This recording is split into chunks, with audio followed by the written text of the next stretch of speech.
Quando a gente pensa em crédito com garantia, hoje a gente tem duas modalidades mais conhecidas, que é o crédito com garantia de imóvel e o crédito com garantia de automóvel. Pensando um pouquinho, nas condições, hoje a gente tem questões relacionadas à taxa, prazo, parcela, e aí fica aquela dúvida: qual a melhor linha de crédito para minha situação e para minha necessidade? Fica comigo que a gente vai falar um pouquinho sobre isso. Oi, meu nome é Marina, eu sou gerente comercial aqui da Cashman, trabalho com crédito com garantia de imóvel tem mais de 5 anos e sou especialista nesse assunto. Falando um pouco sobre empréstimo com garantia, por que hoje a gente acaba tendo taxas muito mais atrativas do que se a gente comparar com outras linhas de crédito? Justamente porque quando a gente coloca um bem em garantia, seja um carro ou até mesmo uma casa, a gente reduz o risco da instituição financeira em relação àquele empréstimo. Então, a gente vai ter taxas muito mais baratas e a possibilidade até mesmo de um alongamento de prazo quando a gente compara também com outras linhas de crédito. Trazendo aqui o exemplo para vocês, em relação a outras linhas de crédito, quando a gente pensa em cartão de crédito, cheque especial, empréstimo pessoal, a gente vai ter taxas muito mais altas do que se a gente comparar com essas duas linhas, por exemplo, de crédito com garantia de imóvel e de automóvel. Agora que a gente já viu um pouquinho sobre as taxas de juros das modalidades sem garantia, focando um pouco na modalidade com garantia, a gente tem hoje garantia de imóvel e garantia de automóvel. Mas qual que é a diferença entre elas na prática, tirando a questão da própria garantia, como o próprio nome do empréstimo já diz? A gente tem que se atentar principalmente taxa de juros e parcela. Isso por quê?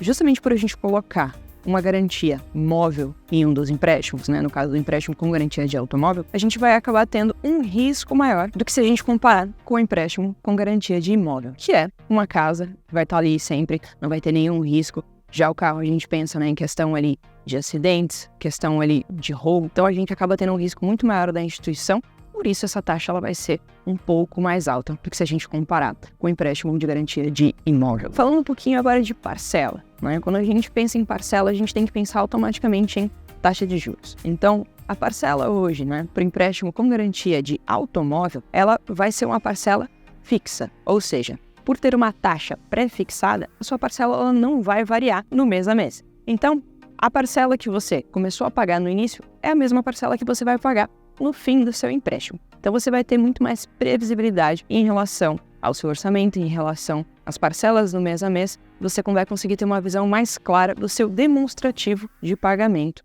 do seu fluxo de pagamento. Já no empréstimo garantia de imóvel, a gente tem dois cenários. A gente pode tanto trabalhar com uma taxa pré, quanto trabalhar com uma taxa pós-fixada. Hoje, no mercado, é muito mais comum a gente trabalhar com taxas pós-fixadas, principalmente indexadas ao IPCA. O que quer dizer isso? A minha taxa ela vai ter uma taxa base, por exemplo, 0,89 ao mês, e ela vai ter sempre um indexador atrelado a ela. Então, nesse caso, vamos utilizar como exemplo o IPCA. O que quer dizer isso? Todo mês, conforme você for pagando a sua parcela, você vai ter uma correção dessa parcela em relação a esse indexador. Vale lembrar também que, depois que essa parcela é corrigida, ela não volta para a parcela original. Então, trazendo um exemplo prático para você em relação a essa questão de correção de parcela. Vamos supor que a sua parcela seja de R$1.000 por mês. E essa parcela ela tem a correção ali em relação à taxa de juros atrelada, indexada ao IPCA. Considerando que você teve uma correção, por exemplo, de R$10 no mês, a sua parcela, que antes era R$1.000, vai se tornar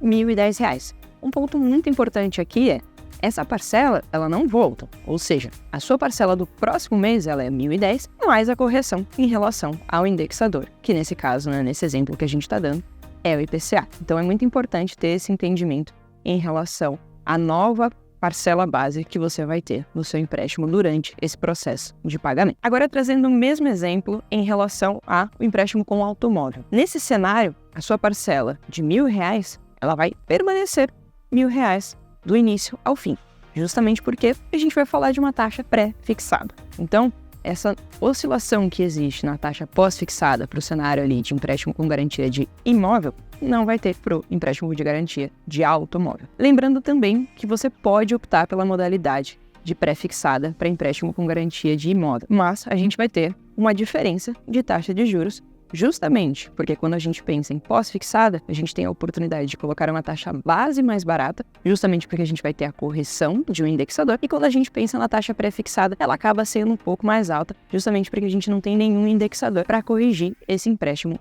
ao longo dos meses. Lembrando também que se você ficou com alguma dúvida sobre essa questão de taxa pré, pós, indexação, a gente tem hoje um vídeo também no nosso canal que você pode acessar e se inteirar um pouquinho mais sobre esse assunto. E por fim, falando um pouquinho de prazo em relação às duas modalidades de crédito. Quando a gente pensa em crédito com garantia de automóvel, a gente vai ter um prazo limite de até 60 meses. Ele acaba sendo um prazo muito similar, né, ao que a gente tem em alguns cenários, por exemplo, o empréstimo pessoal, mas ele já é um prazo mais alongado que se a gente comparar com outras linhas ali em relação ao cheque especial e o rotativo do cartão. Já o crédito com garantia de imóvel, a gente consegue alongar muito mais o prazo da operação. Então, a gente vai ter cenários ali chegando até 240 meses, justamente porque a gente está alienando um imóvel na operação, então ele acaba tendo uma similaridade até muito grande com o financiamento imobiliário, que tem prazos mais longos, até para que o cliente tenha uma parcela mais baixa, que caiba no bolso dele e que não afete tanto o comprometimento de renda mensal. Bom, ficou com alguma dúvida? Se você ficou com alguma dúvida, deixa aqui um comentário, uma mensagem que a gente vai te ajudar a resolver essa questão. Obrigada e até a próxima!